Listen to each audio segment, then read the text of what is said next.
नमस्कार, हम आज़ाद न्यूज़ में आपका स्वागत है। आज हम मौजूद हैं उत्तराखंड हरिद्वार वार्ड नंबर 5 के जनप्रिय लोकप्रिय पार्षद श्रीमान अनिल वशिष्ठ जी के पास।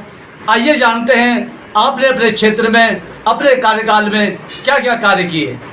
आप जो है वार्ड नंबर 5 में जो पार्षद चुनाव लड़े थे, आपने निर्दलीय चुनाव लड़ा और भारी बहुमतों से आप जीत कर आए हैं। इसका मतलब आप जनमानस के आप हृदय में बैठे हुए हैं। आपने अपने कार्यकाल में अपने क्षेत्र में क्या क्या विकास करे। सबसे पहले तो मैं आपका धन्यवाद करता हूँ, आपके चैनल का धन्यवाद करता हूँ। देखिए, जब किसी पार्टी से हम लोग जुड़ते हैं जी, तो यही आशा होती है कि हम उस पार्टी के लिए दिन रात सेवा कर सकें, अपने क्षेत्रवासियों को आगे बढ़ाने के लिए, उनके उत्थान के लिए हम निरंतर प्रयास कर सकें। पार्टी से टिकट नहीं मिल पाया तो क्षेत्र में एक मेरे प्रति संवेदना, एक भावना उत्पन्न हुई और मैंने क्षेत्रवासियों ने मुझसे इसके लिए कहा कि आप जो है निर्दलीय रूप में चुनाव लड़ें, और मैं लड़ा और उनका ऐसा भरपूर आशीर्वाद मुझे मिला कि 50% से अधिक मेरे वार्ड की जनता का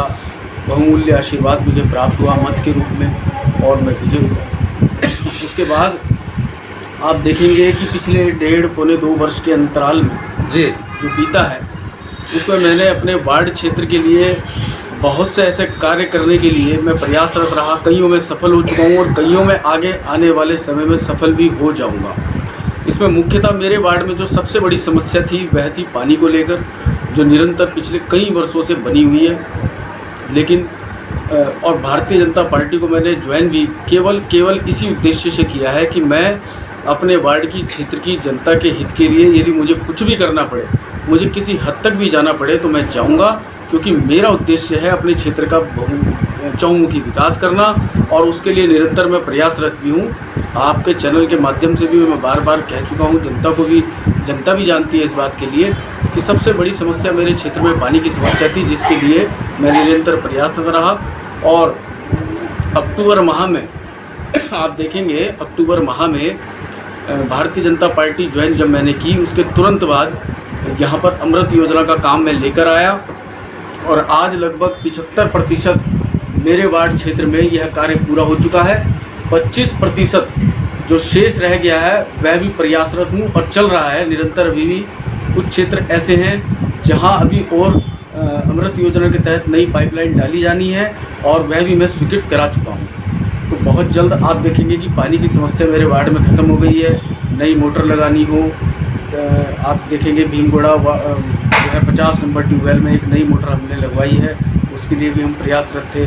अपने वार्ड क्षेत्र में कई ऐसे नाले हैं जो नए हमने बनवाने हैं, वो भी हम जल्द ही इसका कार्य शुरू करने जा रहे हैं। हमारे क्षेत्र के अंदर सीवर की एक बहुत बड़ी समस्या थी, जिसे हमने अभी कुंभ निधि द्वारा माननीय मंत्री जी के सहयोग से, माननीय मंत्री मदन कौशिक जी के आशीर्वाद से अपने वार्ड क्षेत्र में मैं लेके आया और लगभग मेरे हिसाब से 1500 से 1700 मीटर की जो नई सीवर लाइन है जी, वो पास कराई है और कुछ हिस्से अभी मेरे पास और आए तत्काल रूप से, तो मैंने वह भी स्वीकृत करा दिए। तो माननीय मंत्री जी का भी मैं आभार करता हूँ, क्षेत्रीय जनता का भी आभार करता हूँ कि उनके माध्यम से यह कार्य होने जा रहा है। और जल्द ही आप देखेंगे कि वार्ड क्षेत्र में जो भी जहाँ भी कोई भी त्रुटि है, कोई कमी महसूस होती है, मैं निरंतर अपने वार्ड में हफ्ते में 2 दिन जरूर घूमता हूँ।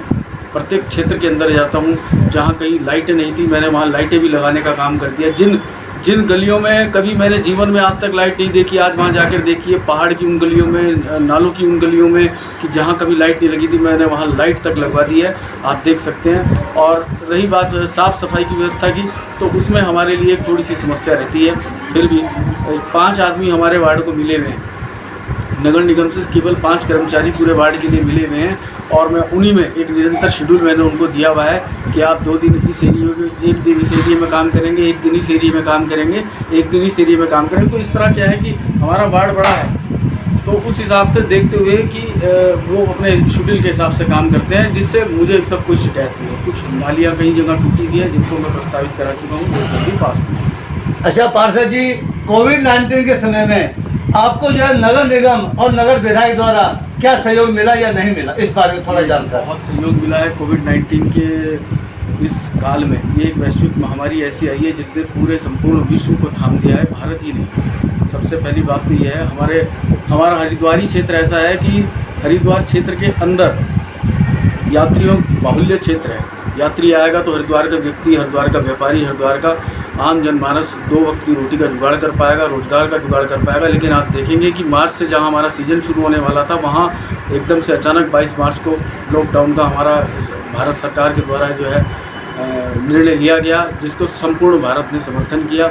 और रही बात, इसमें नगर निगम के द्वारा भी सहयोग मिला है, लेकिन उन्होंने कुछ दिन तो सहयोग दिया नगर निगम जी। नगर निगम ने कुछ दिन तो सैनिटाइज के लिए हमारे पास व्यवस्था भेजी, फॉगिंग के लिए व्यवस्था भेजी, लेकिन उसके बाद उनके पास दवाई खत्म होगी। क्योंकि पहले 30 वार्ड थे, 60 वार्ड है, मैं भी उनकी समस्या को समझ सकता हूँ। अब दोबारा टेंडर करे हैं, इस प्रक्रिया को आगे बढ़ाया, तो अब जल्दी वो व्यवस्था भी शुरू होगी। अच्छा पार्षद जी, माननीय मंत्री जी के द्वारा हमें बहुत सहयोग मिला है।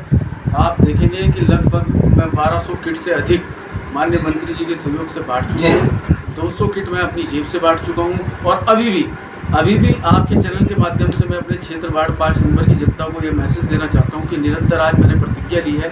कल मेरे परिवार ने बैठ के, मेरे साथियों ने बैठ के, और मेरे कुछ समाज सेवी साथी हैं, कुछ संस्थाएं हैं, जिनके साथ मीटिंग करके मैंने एक निश्चय लिया है।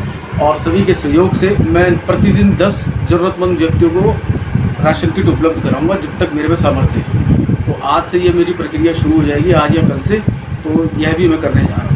अच्छा पार्षद जी, आपके क्षेत्र में रेलवे फाटक के पास एक पीपल का पेड़ है और शनि मंदिर है, वहाँ पे कूड़े के 2 कंटेनर रखे हुए हैं, और शाम को माताएं बहनें बच्चे वहाँ पूजा करने जाते हैं, बड़ी बदबू आती है, कूड़ा कबाड़ वहीं गिरा जाता है। क्या इन कंटेनरों को कहीं और नहीं रखा जा सकता, जिससे महिलाओं की धर्म की आस्था को ठेस न पहुँचे?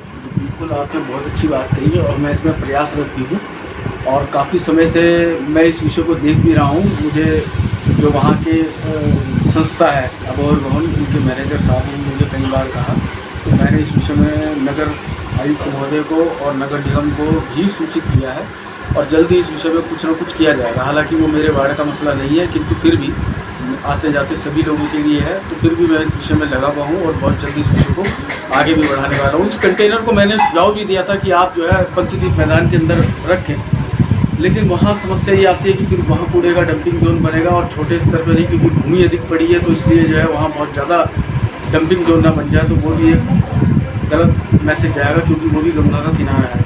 और रही बात ये कूड़े का, यहाँ पे जो ढेर लगता है या कूड़े के जो लगाए हुए हैं उन्होंने कंटेनर, वो पहले से ही मौजूद है। मंदिर और वृक्ष वगैरह का जो हिसाब किताब आया है, ये बाद में आया है। वो इसी उद्देश्य के लिए लगाया गया था कि यहाँ पे एक पीपल का वृक्ष लगा दिया जाए, शनिदेव या हनुमान जी की मूर्ति स्थापित कर दी जाए, जिससे कूड़ा डलना बंद जाए। किंतु लोगों में अशिक्षा के कारण, या कहें कि क्या एक कमी समझ में नहीं आ रही है, क्या है कि लोगों ने जाके वहाँ डंपिंग जोन बना दिया, जो बहुत ही हमारे क्षेत्र के लिए कलंक की तरह है।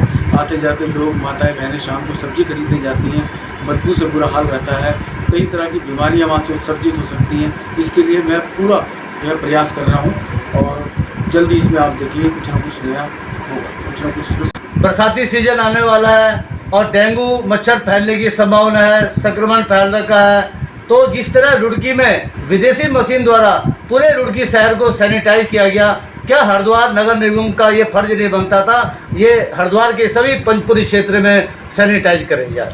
बिल्कुल, आपने बहुत अच्छी बात कही है, और रुड़की में मैंने भी सुना ऐसा हुआ है। बल्कि मेरा तो एक निवेदन था, अभी हाल ही में कुछ सुझाव है। 27 तारीख की हमारी एक बोर्ड की बैठक भी है जी, और मैं इस प्रस्ताव को उसमें रखने भी जा रहा हूँ कि एक निर्दलीय प्रत्याशी जो मेयर बना वह इतना कार्य कर रहा है, हरिद्वार की मेयर कर क्या रही है? हरिद्वार की मेयर सिवाय राजनीति के कुछ नहीं कर रही है। आप देखेंगे कि ना तो वार्ड के अंदर कहने के बावजूद भी अब बड़ी मुश्किल से हम लोगों ने कहा, तो हमारे नाले जो है अब साफ़ सफाई के लिए उतरे हैं। हमने नगर आयुक्त महोदय को ज्ञापन दिया, माननीय मंत्री मदन कौशिक जी को इसमें कहा, तो उन्होंने सख्त होकर इस रवैये को अपनाया और उन्होंने नालों को सफाई के लिए भेजा। मेरे वार्ड क्षेत्र में 2 नाले आते हैं, गोसाई गली और हिल बाईपास नाला। हिल बाईपास नाले का पिछली बार टेंडर हुआ, जिसे साफ़ नहीं किया गया। इसमें मुझे घपला नज़र आ रहा है नगर निगम के द्वारा, तो मैं इसका उधेड़बुन करूँगा और 27 तारीख को इस मुद्दे को प्रयास करूँगा उठाऊँ। और मेरा माननीय मेयर साहब से भी निवेदन है हाथ जोड़कर कि वह राजनीति तो करें, अच्छी बात है, क्योंकि आपकी पृष्ठभूमि राजनीति की है, लेकिन समाज भावना को भी रखें और अपने सभी वार्ड क्षेत्रों में एक दृष्टि से काम करें, अलग अलग दृष्टि से काम ना करें। अच्छा पार्षद जी, अब हरिद्वार में विश्व का सबसे बड़ा कावड़ मेला शुरू होने जा रहा है, और क्या इस मेले को होना चाहिए नहीं होना चाहिए, जिस तरह कोरोना 19 का खौफ है, क्या कहना चाहेंगे आप? देखिए, अगर मैं वैश्विक दृष्टि से दृष्टिकोण रखते हुए अपनी बात रखूं, देखिए कावड़ मेला हमारे हरिद्वार के लिए अत्यंत महत्वपूर्ण और बहुमूल्य मेला है। उसका मुख्य कारण यह है कि जब सीजन की समाप्ति होती है तो व्यापारियों के पास एक अंतिम विकल्प के रूप में ये मेला बचता है जी, जिसमें वह 2 पैसे जोड़कर अपने आने वाले जो हमारा शीतकाल वक्त होता है उस वक्त में वह अपने परिवार की गुजर बसर को करता है जी। किंतु अब आप देखेंगे कि मार्च से लगे लॉकडाउन अब तक बढ़ता चला गया और अब आने वाले इस पर भी जो है काले बादल छा गए हैं। कारण है कोविड-19।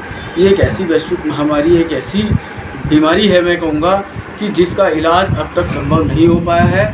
आप देख सकते हैं, यदि ये मेला अगर सरकार इसकी इजाज़त दे भी दे तो आप देखेंगे हरिद्वार जो अब तक बिल्कुल सुरक्षित है उसमें कई तरह के आप मसले सामने आएंगे, वो हमारे लिए उचित नहीं है। हम पूरी तरह से ठप हो जाए, उससे बेहतर है कि हम अपना बचाव करें। तो मैं सरकार की इस पहल को जो उन्होंने की है मैं उसका स्वागत भी करता हूँ। हाँ, एक निवेदन सरकार से जरूर करना चाहूँगा कि व्यापारी को ध्यान में रखते हुए थोड़ा व्यापार के लिए भी थोड़ा कोई सुलभ मार्ग निकालें ताकि उन पर बोझ कम हो सके। अब जो भी जीवन यापन करने के लिए आर्थिक पूंजी थी या खाद्य सामान था वह धीरे धीरे समाप्ति की ओर है। हालांकि सरकार ने अनलॉक 1 कर दिया है, फिर भी इसमें कई तरह से व्यापारियों को और अधिक छूट मिले, अच्छा रहेगा, तो थोड़ा सा जीवन सुलभ होता है। अच्छा पार्षद जी, अब ये आगामी कुंभ सन 2021 में होने वाला था हरिद्वार में, विश्व का सबसे बड़ा मेला, परंतु ये कोरोना वायरस संक्रमण के कारण भारत के संत चाह रहे हैं कि 2022 में कुंभ करा जाए, लेकिन ग्रह नक्षत्रों चाल के अनुसार 2021 में ही कुंभ होना चाहिए। इस बारे में क्या कहना चाहेंगे आप? देखिए भाई साहब, मेरा जन्म, मैं एक ब्राह्मण परिवार से हूँ, मेरा जन्म हुआ अमुक तिथि को हुआ।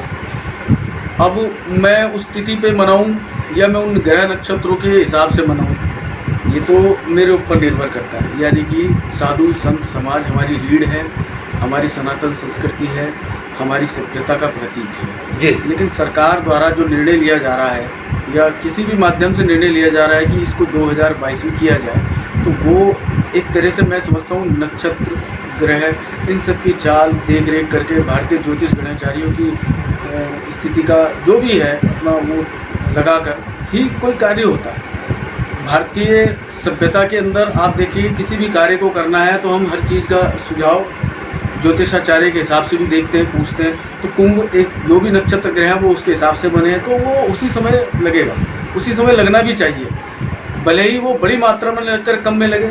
हम एक व्यापारिक दृष्टिकोण ना रखें ना, हम एक अपना जो सांस्कृतिक दृष्टिकोण है उसको बनाएं। तो मेरा तो मानना यही है कि साधु संत समाज तो शायद मुझे नहीं लगता कि 2022 के लिए स्वीकृति दे रहे हैं, वो 2021 में ही स्नान करेंगे, ऐसा मुझे लगता है। बाकी ये आम व्यक्ति जनमानस के लिए तो 2022 रख दो, 2023 रख दो, उससे कोई फर्क नहीं पड़ने वाला। आना आम आदमी ने है, नहाने के लिए साधु संत समाज ने आना है।